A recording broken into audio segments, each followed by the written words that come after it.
दोस्तों बहुत बहुत स्वागत है आप सभी का एक बार फिर से। जी हाँ दोस्तों, आज पूरे दिन की कई महत्वपूर्ण और बड़ी खबरें निकलकर सामने आ रही हैं। जानेंगे सभी खबरों को विस्तार से। तो दोस्तों, खबरों में आगे बढ़ने से पहले वीडियो को एक प्यार भरा लाइक जरूर कर दें और ताजा खबरों को जानने के लिए चैनल को सब्सक्राइब भी जरूर कर लें। तो देखते हैं पहली बड़ी खबर क्या निकल कर आ रही है।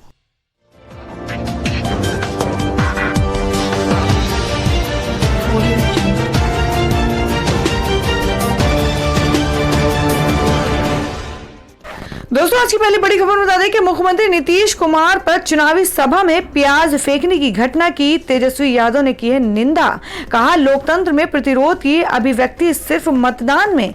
जी हां, आपको बता दें कि तेजस्वी ने ट्वीट कर मुख्यमंत्री नीतीश कुमार पर चुनावी सभा में प्याज फेंकने की घटना की निंदा की है। उन्होंने ट्वीट कर कहा कि चुनावी सभा में किसी ने आदरणीय मुख्यमंत्री श्री नीतीश कुमार जी की ओर प्याज फेंकी। ये पूर्णतः निंदनीय, अलोकतांत्रिक और अवांछनीय व्यवहार है।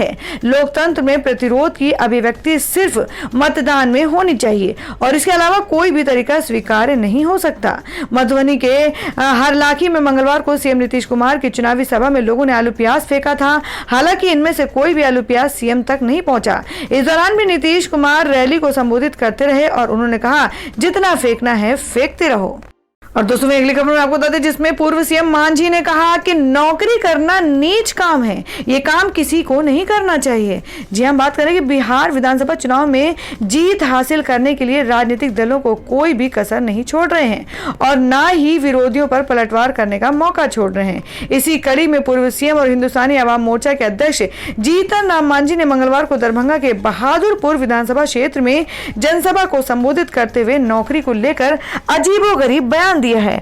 आपको बता दें, जीतन राम मांझी ने कहा कि युवा नौकरी मत करो, नौकरी करना नीच काम है। जो नौकरी देने की बात करते हैं वो युवाओं को भटकाने की कोशिश कर रहे हैं। उन्होंने कहा कि युवा खुद का कारोबार करे, युवाओं को नौकरी का लालच देना गलत बात है, ये उन्हें रास्ते से भटकाना है। पूर्व मुख्यमंत्री जीतन राम मांझी ने बिहार सरकार में मंत्री और जदयू के प्रत्याशी मदन सहनी के लिए प्रचार करने पहुंचे थे। मंच पर संबोधन के दौरान मांझी ने युवकों से नौकरी नहीं करने की अपील की। उन्होंने कहा कि नौकरी करना बेहद नीच काम है, ये काम किसी को नहीं करना चाहिए। उन्होंने अपना अनुभव साझा करते हुए कहा कि 13 साल नौकरी की है, इसलिए मैं जानता हूं ये पुरानी बात है, नौकरी की तरफ किसी भी सूरत में नहीं जाना चाहिए। वहीं महागठबंधन के सीएम उम्मीदवार तेजस्वी यादव का नाम लिए बिना कहा कि जो लोग नौकरी देने की लालच देते हैं वो गलत हैं, वो युवाओं को बरगला रहे हैं, युवाओं को भटकाने का काम कर रहे हैं। मांझी ने सभी में मौजूद लोगों को सलाह देते हुए कहा कि हम आप लोगों को वास्तविक रास्ते पर ले जाना चाहते हैं।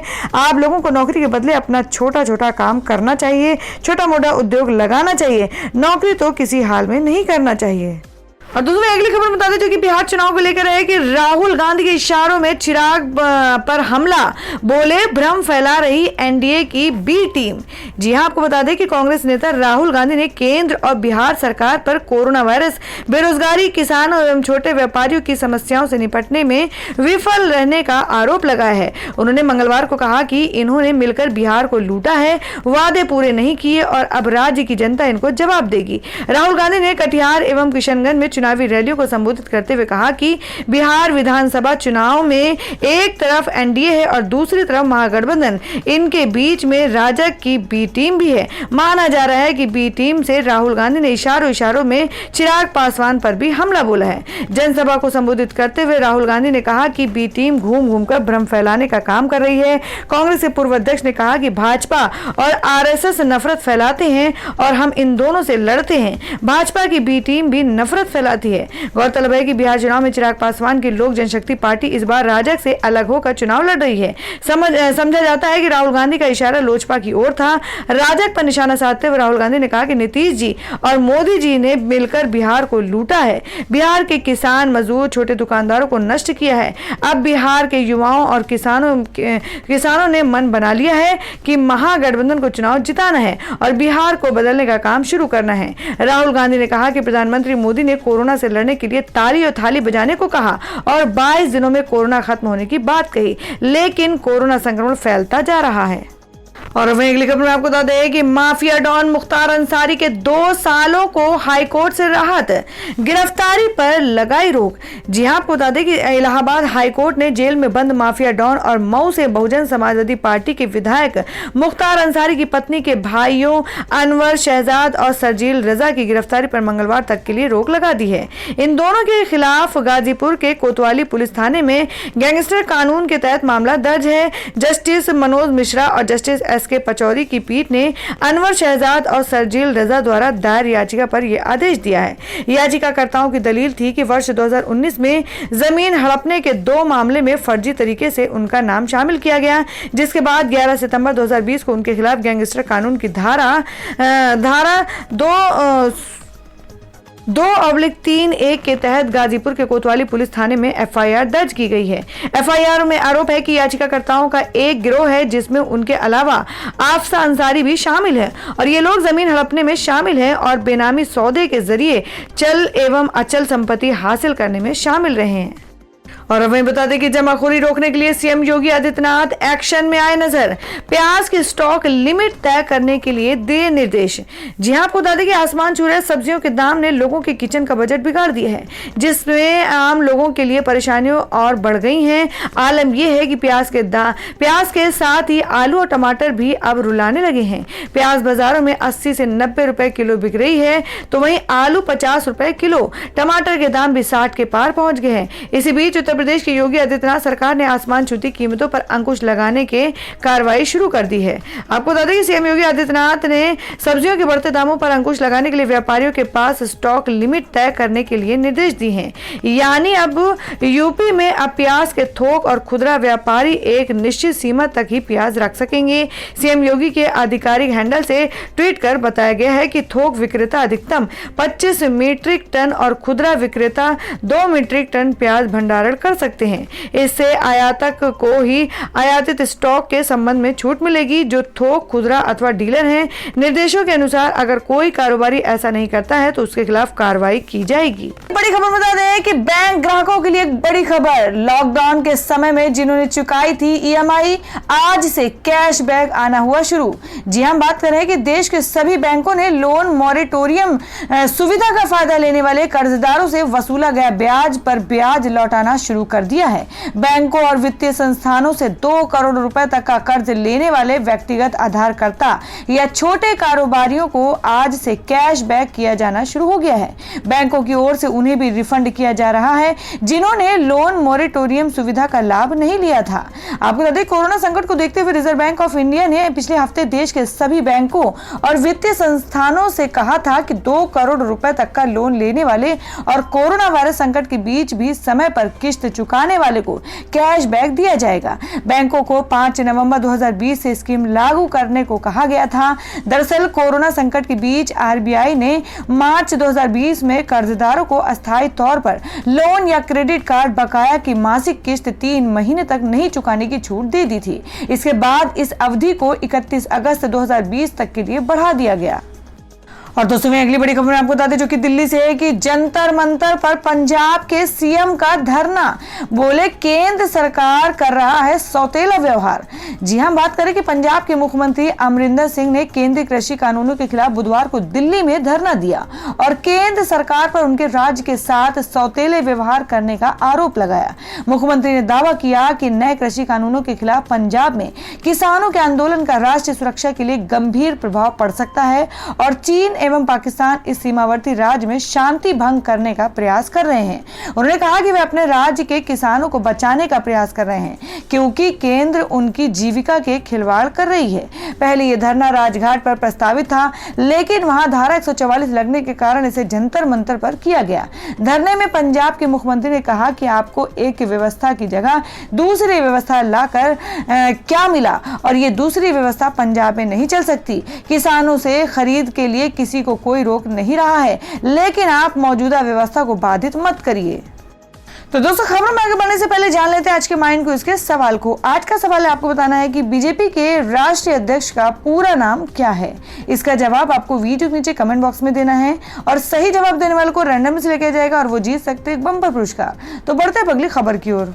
और दोस्तों मैं अगली खबर में आपको बता दें जो कि इंडियन रेलवे को लेकर है कि पंजाब आंदोलन की वजह से घटी रेलवे की कमाई, हर रोज हो रहा करोड़ों का नुकसान। जी हम बात करें कि पंजाब में चल रहे किसान आंदोलन के कारण ट्रेन का संचालन बंद है, जिसकी वजह से विभाग को हर रोज करीब 14 करोड़ 85 लाख का नुकसान हो रहा है। अब तक रेलवे को कुल 1200 करोड़ रुपए का नुकसान हो चुका है। 24 सितंबर से चल रहे किसान आंदोलन की वजह से रेलगाड़ियों के रेक और लोको फंसे हुए हैं, जिससे वहां के यात्रियों को भी काफी परेशानियों का सामना करना पड़ रहा है। राज्य में अब भी 4 स्थानों पर किसान यूनियनों ने रेल को ब्लॉक कर रखा है। इनमें अमृतसर के करीब जंडियाला में mail line, Nabha power plant, Talwandi Sabo power plant और HPCL मित्तल रिफाइनरी लाइन शामिल है। और दोस्तों मैं अगली खबर में आपको बता दें कि सिर्फ 4 महीने में पतंजलि ने बेची 25 लाख कोरोनिल किट्स, हुई 250 करोड़ की कमाई। जी हां बात कर रहे हैं कि बाबा रामदेव ने पतंजलि कोरोनिल को देश के साथ साथ विदेशों में भी काफी इस्तेमाल किया जा रहा है। पिछले 4 महीने में कंपनी ने अब तक कोरोनिल की 25 लाख यूनिट बेच दी है। पतंजलि ने दावा किया था कि इस दवाई के इस्तेमाल से कोरोना से बचा जा सकता है, जिसके बाद देश के साथ साथ विदेशों में भी इस दवाई की मांग काफी तेज है। कंपनी के आंकड़ों के मुताबिक पिछले 4 महीने में कंपनी का प्रॉफिट 250 करोड़ पर पहुंच गया है। आपको बता दें कि कंपनी ने 23 जून को दावा किया था कि कोरोनिल और स्वसारी के मिश्रण से कोरोना वायरस इलाज की दवा खोज ली है, जो 7 दिन में इस जानलेवा संक्रमण को शरीर के अंदर से खत्म कर देती है। तो दोस्तों आप लोग कितना सहमत है इस कोरोनिल दवा को लेकर कि क्या वाकई में इससे कोरोना का बीमारी खत्म हो सकती है? आप अपना सुझाव कमेंट बॉक्स में जरूर दें। बढ़ते अगली खबर की ओर। और दोस्तों में अगली बड़ी खबर में आपको बता दें कि रिपब्लिक टीवी के editor in chief Arnab Goswami पर नई FIR, मां बेटे को खुदकुशी के लिए उकसाने के आरोप में गिरफ्तार। अब महिला पुलिस से मारपीट का केस। जी हम बात कर रहे हैं कि मुंबई पुलिस ने रिपब्लिक टीवी के editor in chief Arnab Goswami को बुधवार सुबह गिरफ्तार कर लिया। अर्नब पर 2018 में एक महिला और उसके बेटे को खुदकुशी के लिए उकसाने का आरोप है। देर रात अर्नब ने जमानत के लिए बॉम्बे हाईकोर्ट का रुख किया। आज इस मामले में सुनवाई हो सकती है। अलीबाग जिला मजिस्ट्रेट कोर्ट ने इस मामले में अर्नब गोस्वामी के साथ फिरोज शेख और नितेश सारदा को 14 दिन की न्यायिक हिरासत में भेज दिया है। इससे पहले अर्नब ने आरोप लगाया कि पुलिस ने उनके साथ मारपीट की। रिपब्लिक टीवी ने अर्नब के घर के लाइव फुटेज भी दिखाए, जिसमें पुलिस और अर्नब के बीच झड़प होती दिख रही है। अर्नब की गिरफ्तारी के 12 घंटे में उनके खिलाफ दूसरा केस दर्ज किया गया है। NM जोशी पुलिस स्टेशन में धारा 353 के तहत FIR दर्ज की गई है। न्यूज एजेंसी ANI के मुताबिक अर्नब पर महिला पुलिसकर्मी से मारपीट के आरोप भी लगे हैं। आपको बता दें कि गिरफ्तारी के बाद अर्नब को रायगढ़ की जिला अदालत में पेश किया गया। अर्नब ने आरोप लगाया कि पुलिस ने उनसे मारपीट की। इसके बाद कोर्ट ने फिर से उनका मेडिकल करवाने का आदेश दिया। दूसरा मेडिकल होने के बाद अलीबाग थाना पुलिस अर्नब को फिर से रायगढ़ जिला अदालत में पेशी के लिए ले गई है। और दोस्तों में अगली खबर निकल कर आ रही है। आपको बता दें कि बॉबी देओल की लीड परफॉर्मेंस वाली वेब सीरीज आश्रम पर खतरा, करनी सेना के निशाने पर आए प्रकाश झा। वेब सीरीज आश्रम का ट्रेलर और पूरी सीरीज पर रोक लगाने भेजा नोटिस। जी हां आपको बता दें कि बॉबी देओल की लीड परफॉर्मेंस वाली वेब सीरीज आश्रम को लेकर करनी सेना ने कानूनी लड़ाई छेड़ दी है। करनी सेना ने सीरीज के डायरेक्टर और प्रोड्यूसर प्रकाश झा के नाम पर नोटिस भेजा है, जिसमें हिंदू धर्म की आश्रम व्यवस्था के गलत प्रस्तुतिकरण को लेकर वेब सीरीज का ट्रेलर हटाने और पूरी सीरीज की रिलीज रोकने की मांग की गई है। आश्रम chapter 2 the dark side Diwali से पहले 11 नवंबर को रिलीज होने वाली है। सीरीज के रिलीज होने में 7 दिन बाकी है और करनी सेना इसे रुकवाने के लिए पूरे देश में प्रदर्शन करने की तैयारी में है। तो दोस्तों खबरों में आगे बढ़ने से पहले एक बार फिर से आपको याद दिला दें कि अगर आपने अभी तक हमारी वीडियो को लाइक नहीं किया तो जल्दी से वीडियो को लाइक कर दें, क्योंकि आपका एक लाइक हमारे लिए बहुत ही महत्वपूर्ण होता है। और अगर आप हमारे चैनल पर नए हैं तो चैनल को जरूर सब्सक्राइब कर लें और बेल के बटन को भी जरूर हिट कर दें। और हमारी पूरी न्यूज को जानने के लिए वीडियो को लास्ट तक जरूर देखें। बढ़ते अगली खबर की ओर। और दोस्तों मैं अगली खबर में बता दें जो कि बिहार चुनाव को लेकर है, जिसमें शिवसेना बोली कि भाजपा जदयू के साथ कर रही है विश्वासघात, चुनाव में कहीं छुपकर तो कहीं खुलेआम दे रही है धोखा। जी हां आपको बता दें कि शिवसेना ने प्रेस कॉन्फ्रेंस कर भाजपा पर सीधा हमला बोला है। शिवसेना के पूर्व सांसद और पार्टी के वरिष्ठ नेता चंद्रकांत खैरे ने भाजपा के चरित्र पर सवाल उठाया है। कहा कि भाजपा क्षेत्रीय पार्टियों के साथ गठबंधन कर लाभ ले लेती है और जब वहां अपना पांव जमा लेती है तो अपनी ही सहयोगी सहयोगी पार्टी के साथ विश्वासघात कर उन्हें हराने में लग जाती है। आपको बता दें कि खैरे ने कहा कि भाजपा ने महाराष्ट्र में पिछले चुनाव में जो शिवसेना के साथ किया वही बिहार में नीतीश कुमार के जदयू के साथ कर रही है, कहीं छुपकर तो कहीं खुलेआम धोखा दे रही है। कहा जदयू को सबसे ज्यादा नुकसान भाजपा पहुंचा रही है। अब देश की सभी पार्टियों को भाजपा की विश्वसनीयता पर संदेह होने लगा है। और दोस्तों में अगली खबर आ रही है बॉलीवुड में, आपको बता दें जो कि दुखद है कि फरेब और मेहंदी जैसी फिल्मों के एक्टर रहे फराज खान का 46 साल की उम्र में निधन हो गया। सलमान खान ने चुकाए थे मेडिकल बिल। जी हां, आपको बता दें कि 90 के दशक में फरेब और मेहंदी जैसी फिल्मों के एक्टर रहे फराज खान का 46 साल की उम्र में निधन हो गया। वे पिछले काफी समय से बीमार चल रहे थे। उनके ब्रेन में इन्फेक्शन हो गया था। बेंगलुरु के विक्रम अस्पताल में उनका इलाज चल रहा था। पिछले काफी समय से उनकी हालत गंभीर बनी हुई थी और वो आईसीयू वार्ड में भर्ती थे। बुधवार को फराज जिंदगी की जंग हार गए और उनकी मौत हो गई। और दोस्तों में अगली बड़ी खबर में आपको बता दें जो कि सऊदी से है कि सऊदी में प्रवासी मजदूरों पर लगे कई सारे प्रतिबंध होंगे खत्म। 1 करोड़ कामगारों पर होगा असर। जी हम बात करें कि सऊदी अरब ने बुधवार को घोषणा की है कि वह कम वेतन में काम करने वाले लाखों प्रवासी मजदूरों की स्थितियों में सुधार लाने के उद्देश्य से बहुत सारे प्रतिबंधों को हटाने जा रहा है। सऊदी अरब के मानव संसाधन और सामाजिक विकास मंत्रालय ने बताया कि नए नियमों के मुताबिक विदेशी कर्मचारियों को उनके नियोक्ता द्वारा नियोक्ताओं को स्थानांतरित करने, नौकरी छोड़ने और देश में फिर से प्रवेश करने अपने नियोक्ता की सहमति के बिना निकास वीजा की अनुमति दी जाएगी। लंबे समय से इसकी मांग की जा रही है। मार्च 2021 से ये लागू हो जाएगा। उप मंत्री अब्दुल्ला बिन नासिर अबूथैन ने कहा कि प्रवासी मजदूरों के संबंध में जारी की गई पहल के मार्च 2021 में प्रभाव में आने की संभावना है। और दोस्तों में अगली खबर आपको बता दें जो कि मध्य प्रदेश से आ रही कि प्यार के नाम पर धर्म परिवर्तन अब मध्य प्रदेश में होगा इलीगल। शिवराज सरकार लाने जा रही है सख्त कानून। आपको बता दें कि भारत में लव जिहाद का मुद्दा इन दिनों काफी गर्म है। प्यार के नाम पर युवाओं का धर्म परिवर्तन कर शादी कराने वालों के खिलाफ अब मध्य प्रदेश में कानूनी डंडा चलने वाला है। मुख्यमंत्री शिवराज सिंह चौहान ने बुधवार को ऐलान किया कि जो प्यार के नाम पर शादी करके दूसरे का धर्म परिवर्तन करवाते हैं, ऐसे लोगों के खिलाफ हम मध्य प्रदेश में सख्त कानून लाने जा रहे हैं। हमने प्रक्रिया शुरू कर दी है और जल्द ही ये कानून लागू हो जाएगा। दरअसल बुधवार को राज्य में कानून व्यवस्था को लेकर मुख्यमंत्री शिवराज सिंह चौहान की अध्यक्षता में एक उच्च स्तरीय बैठक हुई। इस बैठक में कई अधिकारियों ने विचार विमर्श के बाद लव जिहाद के खिलाफ एक सख्त कानून लाने पर एकमत हुए। मीटिंग के बाद शिवराज सिंह ने सार्वजनिक रूप से कानून लाने का ऐलान किया। इस क्रम में सीएम ने एक ट्वीट भी किया। उन्होंने लिखा कि अपराधी तत्व विशेष रूप से बेटियों के विरुद्ध अपराध करने वालों को बख्शा नहीं जाएगा। प्रदेश में लव जिहाद एवं शादी के लिए धर्म परिवर्तन किसी भी रूप में नहीं चलेगा। अपराधी तत्व विशेष रूप से बेटियों के विरुद्ध अपराध करने वालों को बख्शा नहीं जाएगा। प्रदेश में लव जिहाद एवं शादी के लिए धर्म परिवर्तन किसी भी रूप में नहीं चलेगा। और दोस्तों मैं आपको बता दें कि क्या है देश भर में सोने और चांदी के भाव। चांदी में 1200 रुपए से ज्यादा की गिरावट, सोने में मामूली बढ़त। जाने क्या है आज का सोने का दाम। जी हाँ, आपको बता दें कि भारतीय बाजारों में गोल्ड की कीमतें लगातार बढ़ती जा रही हैं। हालांकि आज लगातार दूसरे दिन इसकी कीमतों में मामूली तेजी दर्ज की गई है। दिल्ली सराफा बाजार में बुधवार को सोने की कीमतों में 111 रुपए प्रति 10 ग्राम की बढ़ोतरी दर्ज की गई है। हालांकि इस दौरान चांदी के दाम में गिरावट आई है। 1 किलोग्राम चांदी के दाम 1200 रुपए से ज्यादा घट गए हैं। एक्सपर्ट का कहना है कि अमेरिकी चुनाव के नतीजों के इंतजार में बाजार सहमा हुआ है। इससे पहले मंगलवार को दिल्ली सराफा बाजार में सोना 50,632 रुपए प्रति 10 ग्राम पर बंद हुआ था।